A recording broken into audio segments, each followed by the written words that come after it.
wishful thinking. Nuclear hot seat, what have those boys been drinking? Nuclear hot seat, the corium is sinking. Our time to act is shrinking, but our activists are linking. Nuclear hot seat, it's the bomb. Welcome to Nuclear Hot Seat, the weekly international news magazine keeping you up to date on all things anti-nuclear. My name is Libbe, HaLevy. I'm the producer and host, as well as a survivor of the nuclear accident at 3 Mile Island from just 1 mile away. So I know what can happen when the nuclear so-called experts get it wrong. This week, I am thrilled to bring you a special report direct from Quebec, where I attended both the World Uranium Symposium and the Uranium Film Festival. Why uranium instead of nuclear, you may ask? Because every nuclear problem we have begins with uranium and a shovel. That's part of what I learned as I heard from almost 300 activists from 5 continents and 20 nations who shared a wide range of perspectives on the nuclear industry. My report will provide highlights, and then I will give you a glimpse into the many films on nuclear issues that were shown in the first days of the Uranium Film Festival. That report and much, much more will be coming up in just a few moments. Today is Tuesday, April 21st, 2015, and here is the week's anti-nuclear news. The World Uranium Symposium began on Tuesday, April 7th, and attracted more than 300 attendees from 20 nations on 5 continents. Quite an ingathering of activists. By the time the event concluded 3 days later, it had taken an historic position and issued a declaration that marks a change in our stance as a movement against the insanity that is nuclear technology. That first morning, in addition to a video greeting from former Japanese Prime Minister Naoto Kan, we received a welcome from Matthew Kun-Kom, Grand Chief of the Grand Council of the Crees, the First Nations tribe that served as lead sponsor for both the Symposium and the Uranium Film Festival. Later, we had a chance to speak. My name is Matthew Kun-Kom. I am the Grand Chief of the Crees of Northern Quebec, James Bay, Canada.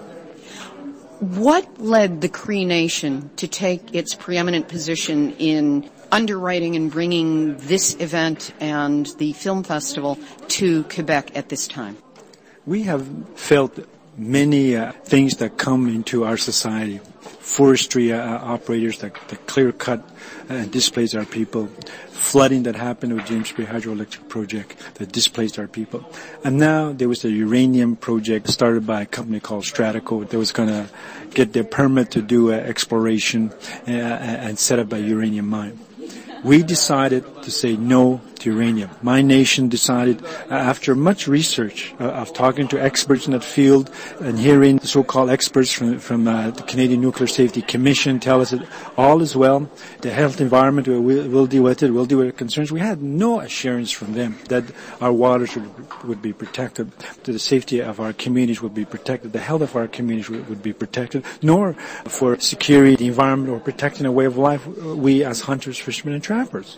And so, after reviewing all the data and scientific information, it was not easy, but we concluded that we will not allow any uranium to be extracted and that it should remain in the ground. And that is the position that we took, and that is the position that we will stand on. How did that lead to your decision to be so crucial to this event being here at this time? Well, any time that you take a stand on any issue, we stand against uranium, you have to look at your communication strategy, your legal strategy, your political strategy. In our case, we looked at and heard about the World Uranium Symposium. So we figured we should get involved. We've heard of the Uranium Film Festival. We said we should get involved. And we should engage a Cree who happens to be a film producer and assign him on a Cree legend called the Wolverine and be able to do a short film of our story and of our struggle in our fight against uranium. And if people wish to know more about the Cree Nation's work against uranium and the stance that you have taken and the actions that you are taking, is there a website they can visit or a source for more information? gcc.ca, that's our website. One of the aspects that marked this symposium as different from any other that I or many of the others had attended was the place of honor taken by First Nations and other Aboriginal people from around the world, as well as the esteem in which their women were held and the power they brought forth from their speaking. It marked a different perspective, one that felt completely in balance over the 3 days of the symposium. Now, the range of profoundly gifted speakers and veteran activists limited my ability to concentrate on any one of them. So what follows can be thought of as an audio montage of just a few of the people who provided their expertise to this event. Know that many of them will be appearing in full-length interviews on future installments of Nuclear Hotseat. In the morning's plenary session on uranium mining and the nuclear fuel chain, Mariette Leferink of Federation for a Sustainable Environment in South Africa spoke powerfully of the devastation created by the mining industry. She revealed that uranium is actually a byproduct of gold mining, and that anywhere in South Africa that gold mining takes place, there are elevated concentrations of uranium and daughter radionuclides such as radon gas. And like the eco-cement in Japan, made from the ash of the incineration of radioactive decontamination debris from Fukushima, bricks in South Africa are manufactured using uranium tailings. Ian Fairley, who was featured on Nuclear Hotseat 2 weeks ago, spoke on radiological risks of the nuclear industry. He had this to share with us at the symposium. My name is Ian Fairley. I'm a PhD, and my area of specialty is the effects of radionuclide discharges from nuclear power stations. Today I gave a workshop on the subject of childhood leukemias near nuclear power stations. Essentially, I presented very strong, persistent, repeated, and conclusive evidence, as far as I'm concerned, that the incidence of childhood leukemia is very much increased near nuclear power stations. This is not just 5 or 10% increase. This is 120% increase. That was a 1.2-fold increase, which is quite serious. And indeed, the study that I'm relying on, which have been backed up by other studies, the study that I'm relying on was carried out or commissioned by the German government on all German nuclear power stations. So it's quite persuasive evidence. This has not really received much coverage, certainly in Canada, and I'm here today to broadcast that message that people should be aware that there are risks of living near nuclear power stations. And my recommendations are that pregnant women and mothers bringing up small children shouldn't live within 10 kilometers of a nuclear power station. One of the interesting things is that in Germany, after the government study came out, women voluntarily voted with their feet. They started moving away from German nuclear power stations. Dr. Ian Fairley can be reached at ianfairley.org. Dr. Helen Caldecott shared with her usual clarity, depth, and passion several times from the front of the room.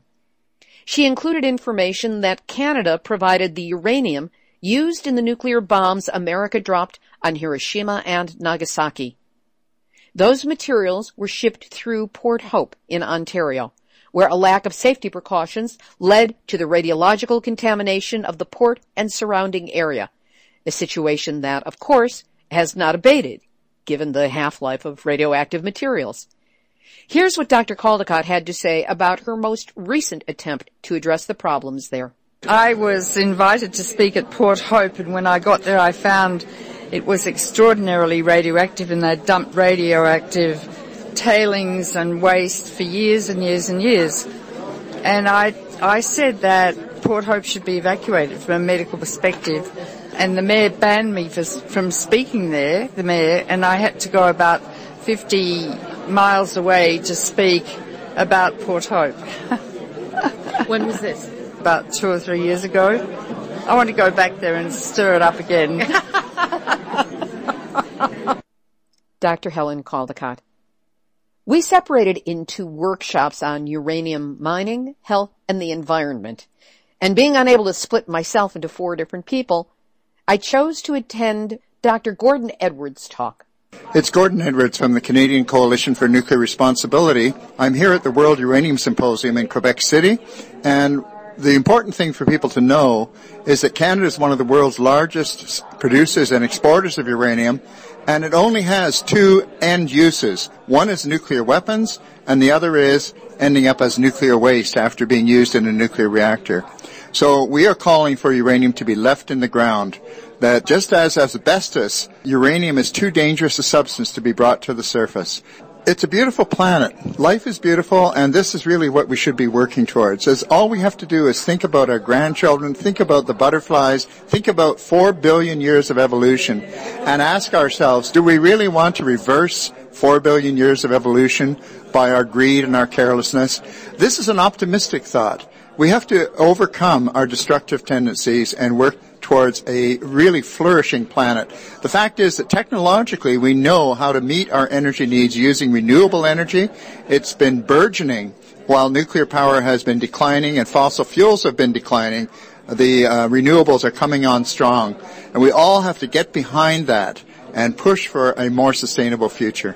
People can find out more by contacting our website at ccnr.org. During a workshop on radon health effects and uranium effects on maternity care, Michelle Jin shared her expertise. Hi, I am Michelle Jin. I am with Physicians for Social Responsibility in the United States, as well as a public health student at the University of Minnesota School of Public Health. I am most concerned about the vulnerable populations, meaning women who are pregnant and children. They have the highest risk of harms from radiation. So therefore, I am urging for stricter policies and laws on the amount of nuclear radiation that is going to be emitted within our ecosystem and environment. And to have those, when we have those stricter regulations, we also need to have enforcement. Just having a policy is not enough. We need bodies and money and people who are going to enforce these policies. To get more information, please visit www.psr.org. During the second set of workshops on uranium mining, health, and the environment, Peter Preble, Director of Environmental Policy for the Saskatchewan Environmental Society, spoke on problems faced by uranium mining in that part of the world. We caught up with him after his presentation. My name's Peter Preble. I'm the Policy Director with the Saskatchewan Environmental Society. In terms of credentials, I hold a master's degree in Sustainable Environmental Management and a master's in Education. One of the messages that I want to convey is that we've been mining uranium for a long time in Saskatchewan, where I'm from. For the first 10 years, we sold that uranium exclusively for atomic weapons purposes. I think it was one of the great mistakes that Canada made, was allowing its uranium to be used by the United States and Britain for exclusively military purposes.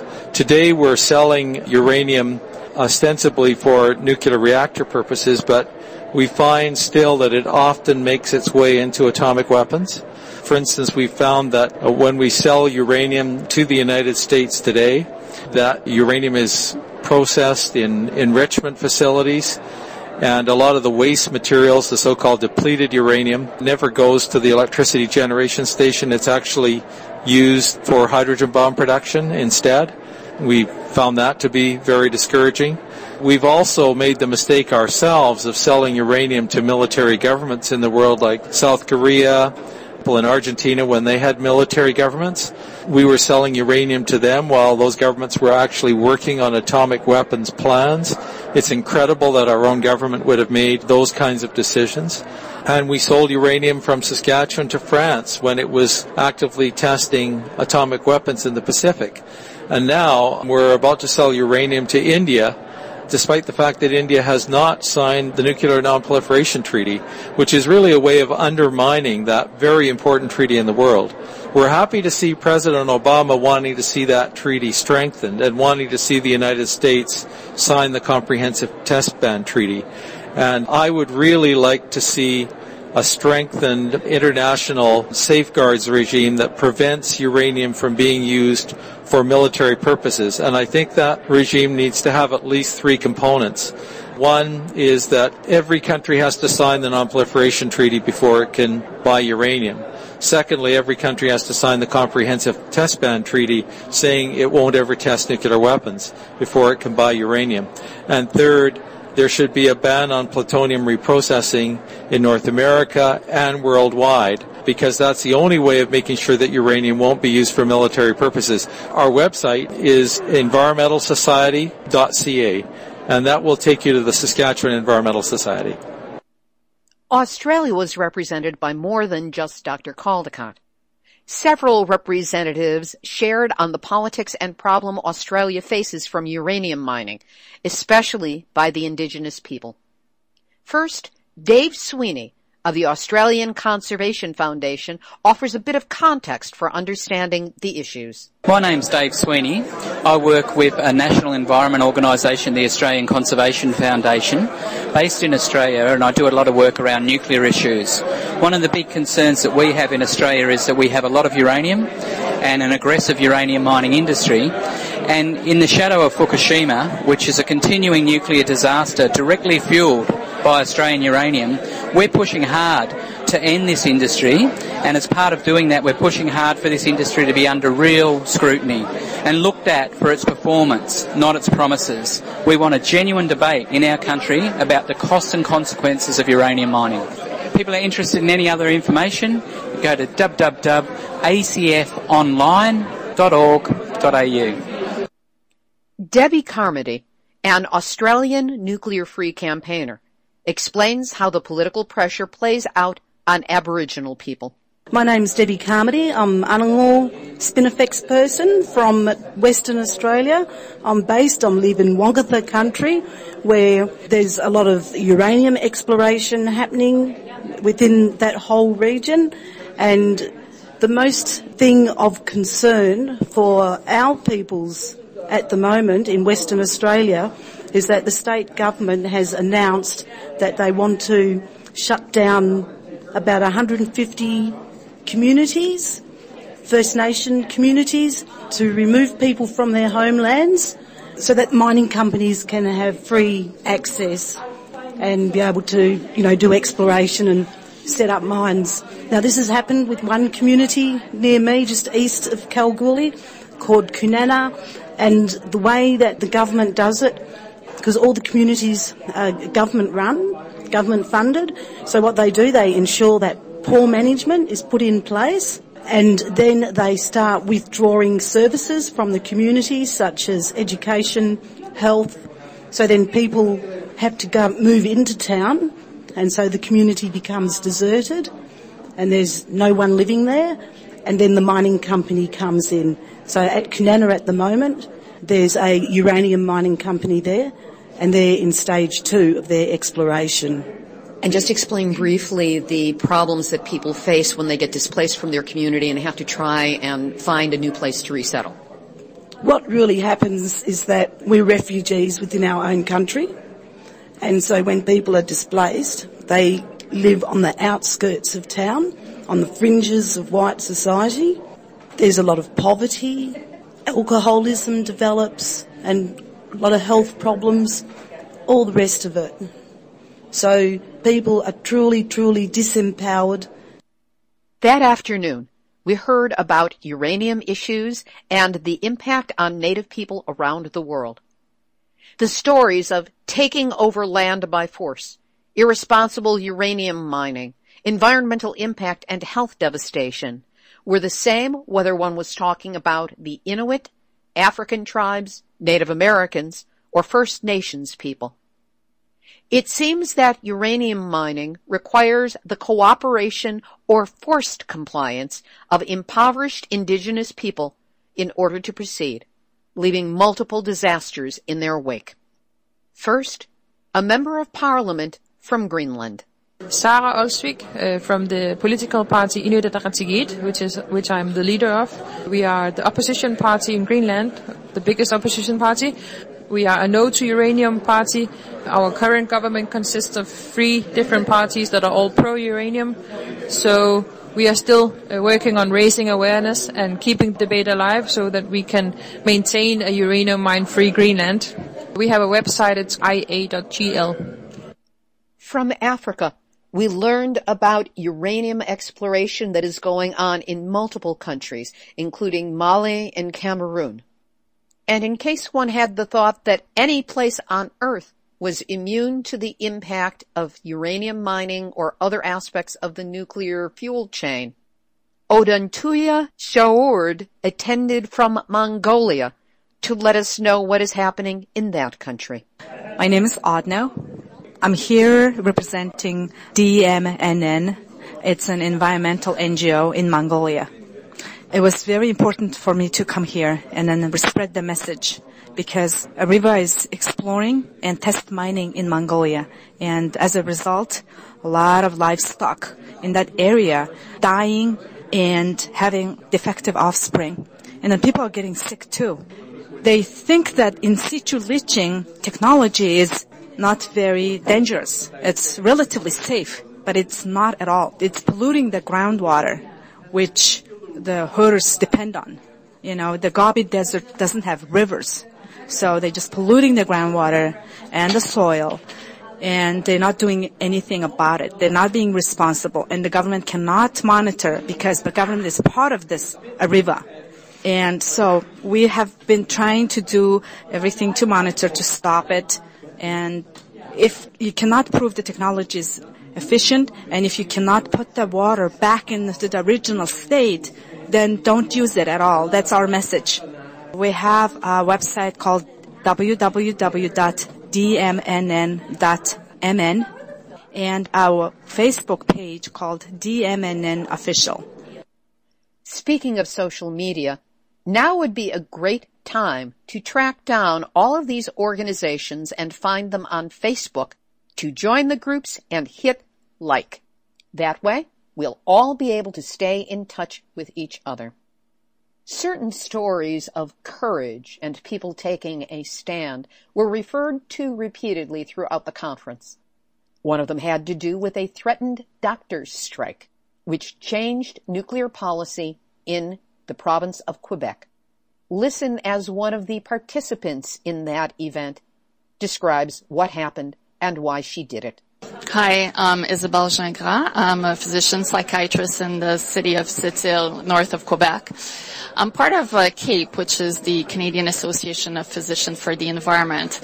But I became involved with this topic of uranium when I found out that in my town there was a project, an exploration project. So at first, as a mother, I was really worried about my kids. I had young kids, and I was not born in this town, so I chose this town. I said, is it really this that I want for my children? Do I want them to be exposed? So I started to research with other colleagues, and we weren't really reassured with our findings. There was not a lot of literature. So we started being worried, and we wanted to get the public health department involved to investigate and to give the population more information. But we didn't get their cooperation. So eventually we got frustrated, and we thought that the project was moving on. So in a desperate way, we said, because personally, I didn't want to stay if there would be a mine. So we sent a letter to the Minister of Health at that moment saying, if there's a mine, we're all eventually going to leave. And this was all the doctors who were going to leave the town. It was half of the doctors, the hospital, that said that they would eventually leave. They didn't want to subject themselves or their family, and they felt obliged telling the population what was going on. So it created a political crisis back then that led to the formation of a committee, which I was part of with one of my colleagues and some citizens and 2 ministries, and that led to a big analysis from the Institute of National Health of Quebec that pretty much confirmed what we were worried about. We had a right to be worried about, because at first the government says, you shouldn't be worried about anything, everything's safe. So basically, it confirmed that there was no solid data that could reassure us that it was safe. And since then, I stayed involved in the whole process. We did something because it was a cry from the heart because we weren't heard. And unfortunately, there's a lot of people who are trying to do the same thing, but since it was doctors that said, we were finally heard, and all the different groups that we heard today, they're not that fortunate that there's some elite, if I can use that word, that speaks out, they won't be heard. So it's a shame. I feel it's part of being a doctor that you should get involved for your community. It's not just seeing patient in your office. Back then, nobody was talking about uranium mining in Quebec, so the fact that the doctors took a stand in 2009 made this known to the whole province. We had to take like a big step, but I'm glad we did it because it was an important part to what's going on in Quebec, that there's actually no more projects going on and that we have a big hearing right now to seal the fate of uranium mining here in Quebec. So I should hope that if you have doctors listening to your show, that they will also get involved within their communities. No matter what, I think we have a duty to support our communities, their battles. It is important. Day 2 of the World Uranium Symposium opened with a panel on nuclear power global issues. Michael Schneider from France, who is lead author on the Bulletin of Atomic Scientists' World Nuclear Industry Status Report, gave us encouragement. He pointed out that internationally, of 61 nuclear reactors currently under construction, 49 of them have been delayed. That's not a stat you're likely to hear anytime soon from those folks down at World Nuclear News. Arnie Gunderson of Fairwinds spoke again and pointed out that the only thing that will stop uranium mining is when nuclear facilities stop buying it. Arnie also made the suggestion that we shift our languaging from talking about waste storage to waste abandonment, because that's what the industry is trying to do. Abandon it to the rest of us. Arnie's talks from the symposium will be posted shortly at fairwinds.com as videos. The following workshops addressed nuclear power ethics. Are there such a thing? Ethics, economics, health, and the environment. This included a session by Dr. Dale Dewar of Physicians for Global Survival, who is also co-author of the book From Hiroshima to Fukushima to You, a primer on radiation. I caught up with her during a very noisy lunch. My name is Dale Dewar. I'm a physician with Physicians for Global Survival. I am their past executive director, and I currently still practice medicine up in Nunavut in the far north. The main takeaway point that I would say is leave uranium in the ground. We do not need more radioactivity in our environment. Everything that we do that adds radioactivity to the environment adds it to our background and our body burden. And we know that increasing radioactivity causes cancer and multiple autoimmune diseases, teratogenic effects, and genetic effects. Thank you. Is there a website people can use to get more information? You could follow up by going to www.pgs.ca and then click on the newsletters and information library. In the middle of the afternoon sessions, Christian Levesque grabbed me by the arm and pulled me out of a session, telling me that we had an opportunity to make our point in a really big way. Christian, very quickly, what is it that we are doing right now? We're going right now to see all the Prime Minister of Canada that have a meeting here in Quebec City, and we're going to try to show them that uranium is no good for the development of the future of Canada. Here we go. We walked across the driveways from the building that we were in, the convention center, to the hotel directly across the street. And that was where the prime ministers of all the provinces of Canada, each province does have its own prime minister, as well as the prime minister of all Canada, Stephen Harper, were meeting to discuss climate change. we've been able to get into the outskirts of the press area, and apparently the session is breaking up. What we're trying to do is twofold. First of all, ask a question of the Prime Minister, and secondly, get information on the uranium problem in Canada and uranium mining problem in Canada into the hands of the journalists who are here. It's actually a rather brilliant move, and all we had to do is walk across the causeway from where our symposium is being held to where this event is being held. And quite frankly, it's astonishing that we've not only gotten in the front door, but upstairs to the outskirts of the area where the event is taking place. Well, Stephen Harper and his security team managed to leave by a different set of doors. As for the rest, well, we were unable to speak to any of the prime ministers of Canada. However, we were there when they got through, which is an amazing breach of security protocol if this were to happen in the United States. But this is Canada, so I guess they're a bit more relaxed about things.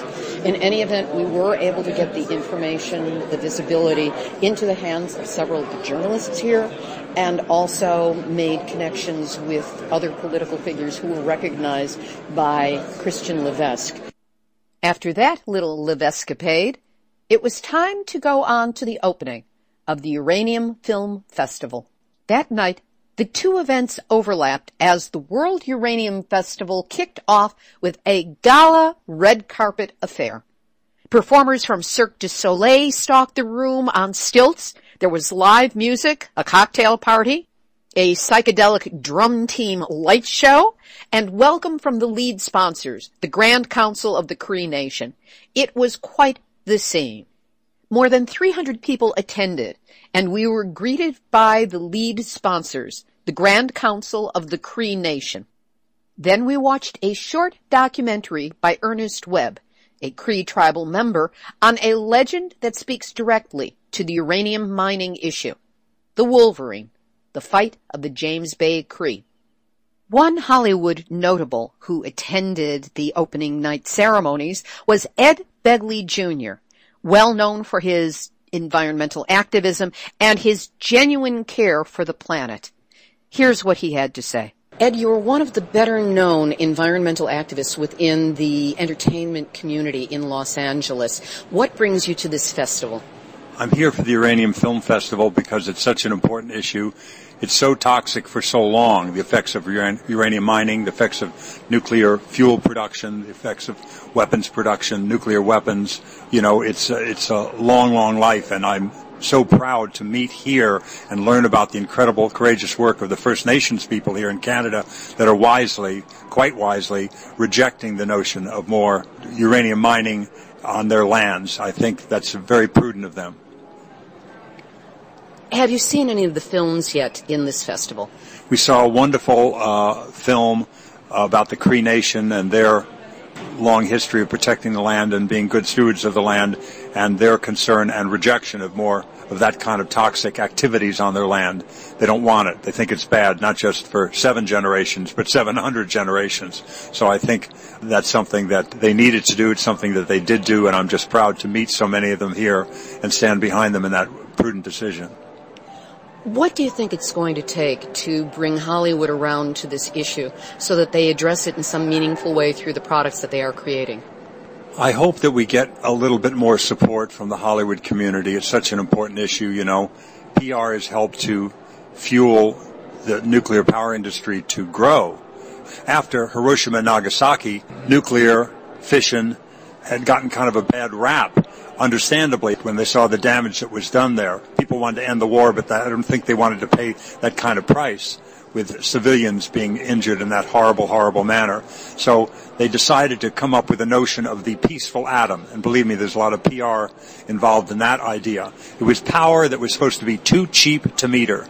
Well, as we now learn, with the building, maintaining of power plants, the disposal of nuclear waste, the insurance that we all underwrite with the Price-Anderson Act, there's no more expensive way to boil water you can come up with. And I have long investigated and put my money into other forms of energy, that is to say wind and solar. You know, I've had a wind turbine, California desert, since 1985, putting out many homes worth of power. I've had solar on my rooftop since 1990. And here's the worst energy-related accident that can occur with my solar panels. Ow! Ed, careful! You didn't bolt that down good. I almost got hit in the head by that panel. Be careful. That's the worst meltdown you can have. If you didn't bolt the panel down good, it might conk you in the noggin. We don't need to license any more nuclear power plants. We need to move in another direction and stop this insanity that I think has too great a price.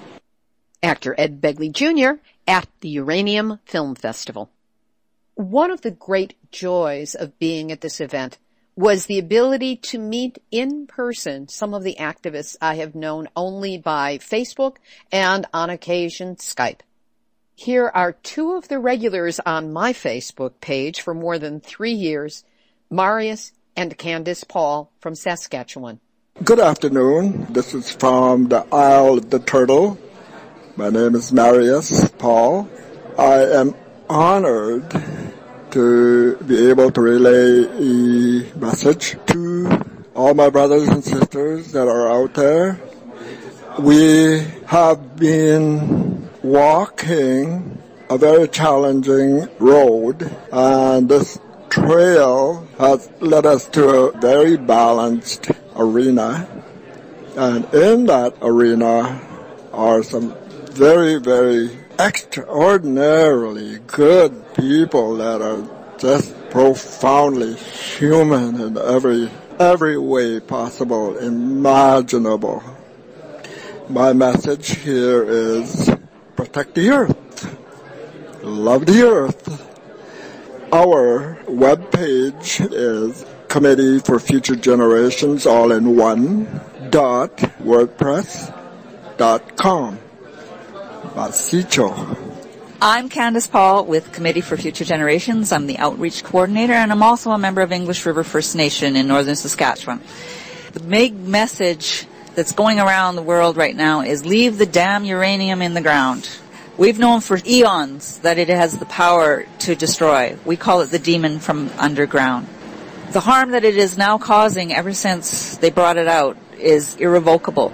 We can't clean it all up. We must stop any further uranium mining.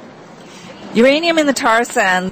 Right now, there are companies developing tar sands in northwestern Saskatchewan, although they're kind of on hold because of the market. But in northwestern Saskatchewan, unlike Alberta, the uranium is above the oil sands. So they're after both. And if they get after both, we're going to have nothing but a sacrifice zone in our region. We have a website called committeeforfuturegenerations.wordpress.com.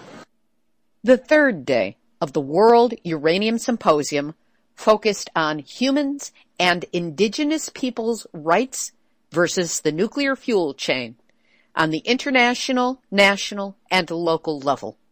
Many of the indigenous speakers who were interspersed in other panels came together to form a powerful, united, international front, agreed that uranium needs to be left in the ground. After a break for lunch, the festivities seemed to be winding down. We were entertained by performing artist Gilles Vigneault, who sang his original song, Uranium, with the consummate skill of a lifelong cabaret performer. And then we got to meet a group of Cree youth who partook in the 800-kilometer uranium walk from Mistassini to Montreal. It was great to see that many young people so dedicated to the work that we are doing to turn this nuclear juggernaut around. Then, at a time when in most symposia things are winding down to completion and exhaustion, we had a chance to partake of history. At the end of every workshop and plenary session, feedback was requested in written form, and there were questions and space to put in what people wanted the world to know about our beliefs and our stand on nuclear issues. Behind the scenes, this information was compiled and honed and refined and fought over and debated and agreed upon to create the Declaration of the World Uranium Symposium 2015. This is an historic work that recognizes the circumstances that make it necessary to confront the nuclear issue and states our case. I have only a draft, and the entire document is too long to read in its entirety, but here are just a few excerpts from this history-making document. Insisting that nuclear weapons, including those using depleted uranium, be criminalized, and that all signatories be held accountable to the obligations set out in the Non-Proliferation Treaty. Affirming that it is in the interest of the survival of humanity and of life on this planet that nuclear weapons are never used again under any circumstances. Acknowledging that the world's indigenous peoples have disproportionately borne the harmful burdens of the global uranium industry, nuclear activities, including nuclear testing, and the dumping of nuclear waste. Determined to reduce the burden on future generations resulting from the extraction and use of radioactive substances, dedicating ourselves to a nuclear-free future, we solemnly declare that uranium and all radioactive substances must remain in their natural location. We demand a worldwide ban on uranium exploration, mining, milling, and processing, the reprocessing of nuclear waste, and the irresponsible management and storage of nuclear waste that is not done according to best practices. We demand that all states, authorities, and peoples phase out and eliminate nuclear power generation and use, and dedicate themselves to the development and use of intelligent energy services based on sustainable, safe, and renewable energy resources. We call on all states, authorities, and peoples to strengthen their commitments to nuclear non-proliferation and disarmament, to eliminate all existing nuclear weaponry, to cease any and all development of nuclear weapons technologies, and to start negotiations on a legal treaty to ban all nuclear weapons. And finally, we call on all states, authorities, and peoples to ensure that all existing radioactive products, material, and structures from all phases of the nuclear weapons and power systems are secured and managed in accordance with the best and safest available technology for the people, animals, and plant life. We were asked to sign, and of course I did. We all did, except for those individuals who needed the approval of their organizations in order to sign. As I held that document, I felt like I was holding history. When the final draft is posted online, there will be a link that I will put out on social media and also have on the website under this episode, number 200. Thursday night, April 15th, marked the first full evening of the Uranium Film Festival. Atom bombs on the planet Earth showed repeated images of atmospheric bomb blasts as if individual frames of film. No narration, just the images. I didn't know whether I wanted to cry, scream, throw up, or simply leave the room. Instead, I stayed and found myself deeply moved by what I saw. If you want to feel outrage, view Nuclear Savage, The Islands of Secret Project 4.1. It chronicles the U.S. military's use of the people of the Marshall Islands as human lab rats to see what would happen when they were exposed to nuclear radiation. Between 1946 and 1958, these people were subjected to the radiation equivalent of 1.6 Hiroshima bombs every day for 12 years.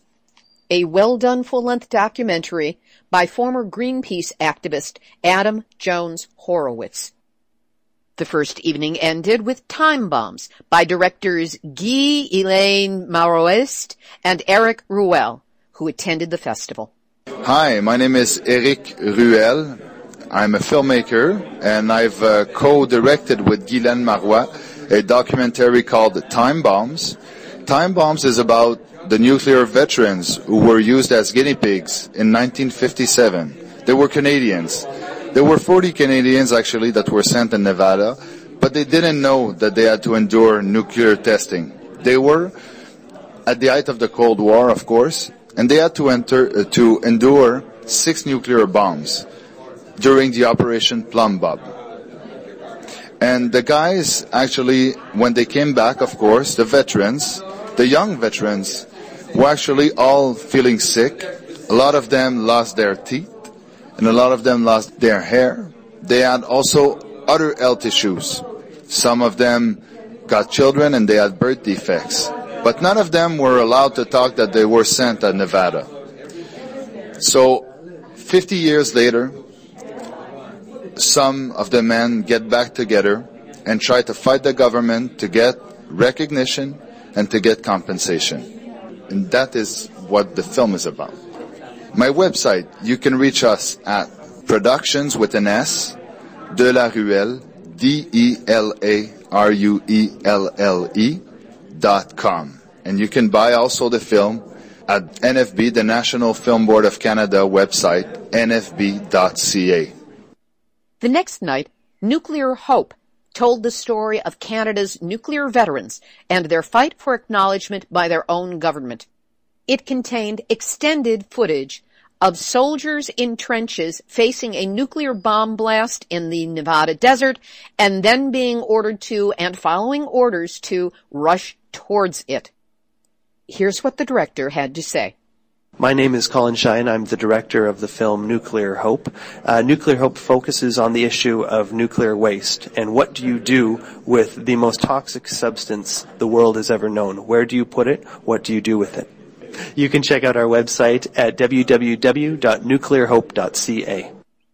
A real find was the German film Final Picture, which won the 2014 Yellow Oscar, which is the highest award of the Uranium Film Festival.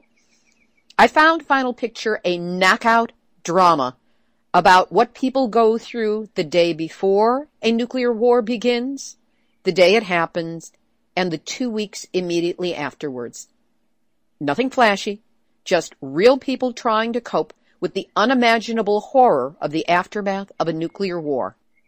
The film does not overstate its case, but instead sneaks up on you with tremendous cumulative power. It is truly an anti-nuclear weapon that deserves to be played in connection with the non-proliferation talk discussions and anything else to do with nuclear weapons.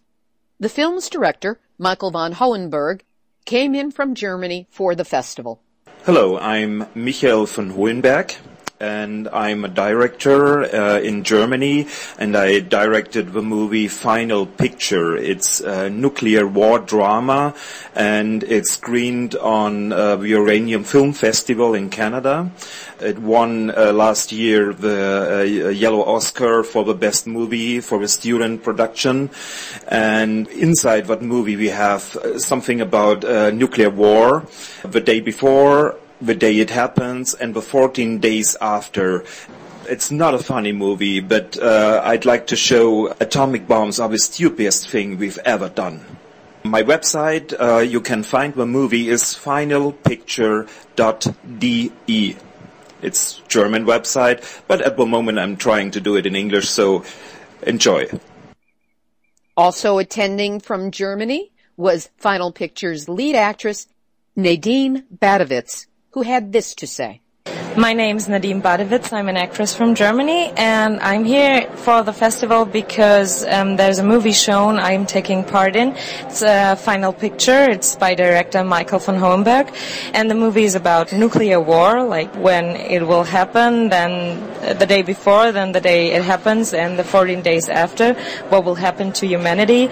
Not big science fiction, not big effects, but it's pretty emotional and it's pretty small, and it really touches you and leaves you in a good depressive way to think about, like the whole nuclear thing we're doing on this planet.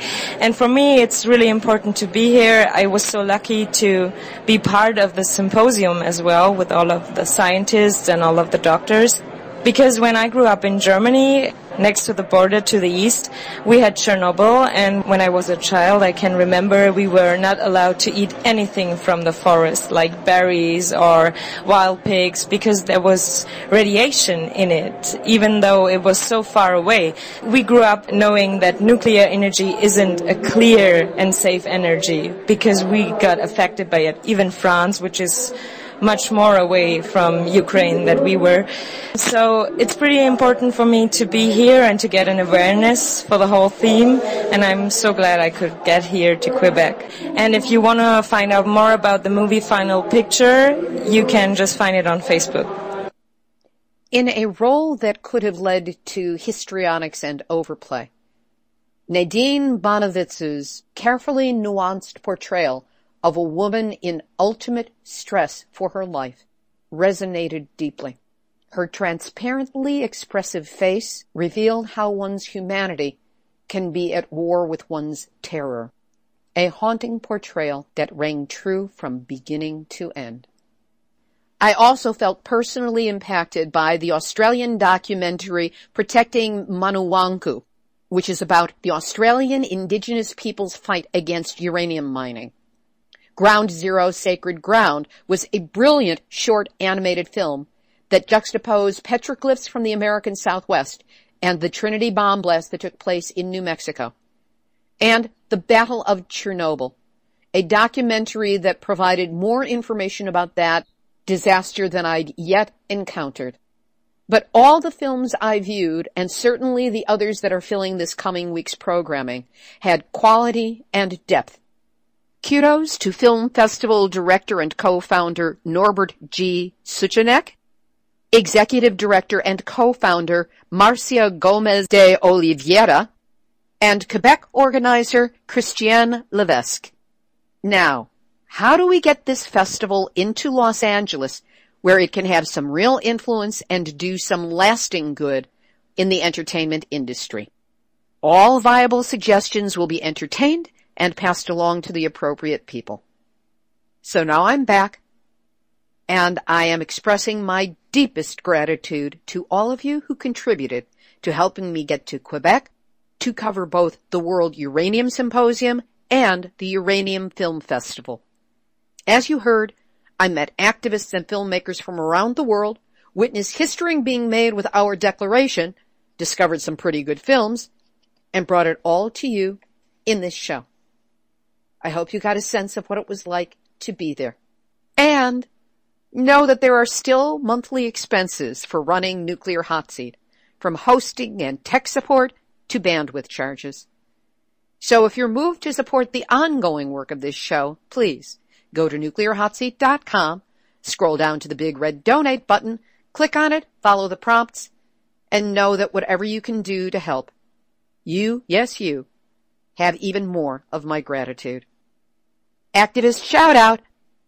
The people I met at this set of events were spectacular.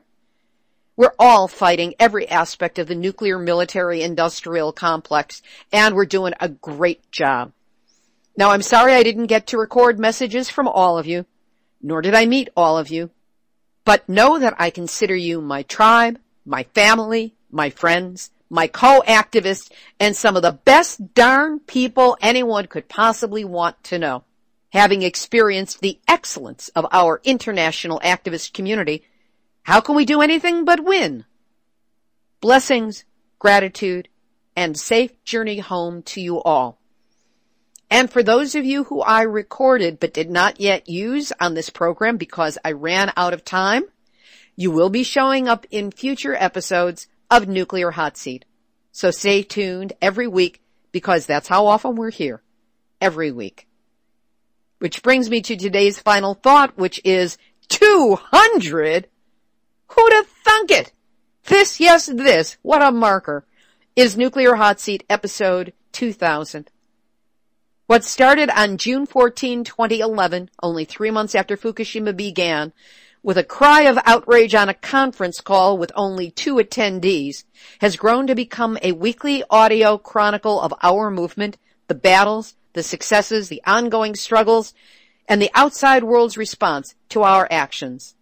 Never a dull moment. You know, when I first started the show, someone said to me, "Really?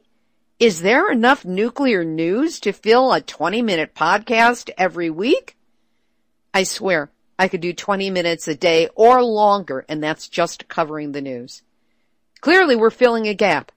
Nuclear Hot Seat can honestly claim to listeners on 6 continents, having received as many as 500,000 downloads in a week, and now I am in discussion with 4 separate broadcast stations that want to carry the show. To those of you who listen in, thank you. You are my lifeblood. To those of you who have allowed yourselves to be interviewed so you can share your expertise, gee, you have taught me and everyone else a lot, and again, more gratitude. And for those of you who wish to get involved in the show, here are some easy, quick ways to help out. If you haven't already, go on Facebook and like Nuclear Hot Seat and friend me, Libbe HaLevy. You can also follow Nuclear Hot Seat on Twitter at Nuclear Hot Seat. On the website, nuclearhotseat.com, if you sign up for a free chapter of my book, Yes, I Glow in the Dark, From 3 Mile Island to Fukushima and Beyond, what that will do is get you in the queue to receive weekly notices of Nuclear Hot Seat and what the content is of each week's show along with that link. And when you get that information in an email, feel free to share it with your lists, your friends, your neighbors, co-ecologists. The only way this show will continue to grow is to get it out to more and more people. And if you'd like to get involved in a more hands-on way, I am looking for volunteers to help with a number of things with the show, from posting the episodes on Tuesday night on Facebook and elsewhere on the internet, to somebody who knows WordPress well enough to help me with some persistent glitches, and, of course, anyone with contacts to The Daily Show, satellite radio, or community radio stations here in the U.S. that are looking to pick up quality program on an issue of importance to us all. If you wish to help in any of those ways, or have a good idea that I haven't mentioned here, please send it in an email to info@nuclearhotseat.com. And just so you know, next week, even though it's 2 days after the fact, Nuclear Hot Seat will present our annual Chernobyl anniversary show. Tune in to find out the personal side of what Chernobyl did to people and the environment, a story that continues to this day. This has been Nuclear Hot Seat for Tuesday, April 21st, 2015. Material for this week's program has been researched and compiled from all the great activist minds that were present at the World Uranium Symposium, the wonderful filmmakers and their products that were at the Uranium Film Festival, all of the individuals who worked so hard to bring both of these events to fruition, and the many friends I made along the way. Theme music for Nuclear Hot Seat is written by me, sung by Marilee Weber. Nuclear Hot Seat is syndicated by UCY.TV and is also available on airprogressive.com. Our archive can be found on iTunes, where you can subscribe under podcasts, or just check with us every week at nuclearhotseat.com on the blog page, which is where each week we post a brand new 1-hour show, and yes, I am out of my mind. Plus, our YouTube channel carries the show at Nuclear Hot Seat Videos.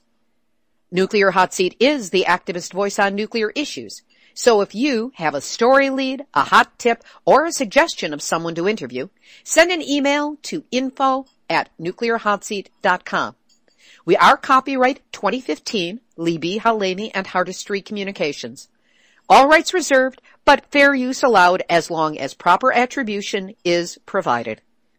This is Libbe HaLevy of Hardestry Communications, the heart of the art of communicating, reminding you that our stance against nuclear is the very definition of a David and Goliath battle. I just want you to remember, David won. So now, we've all had our nuclear wake-up call. Don't go back to sleep, because we are all in the nuclear hot seat. Nuclear hot seat, what are those people thinking? Nuclear hot seat, what have those boys been drinking? Nuclear hot seat, the corium is sinking. Our time to act is shrinking, but our activists are linking.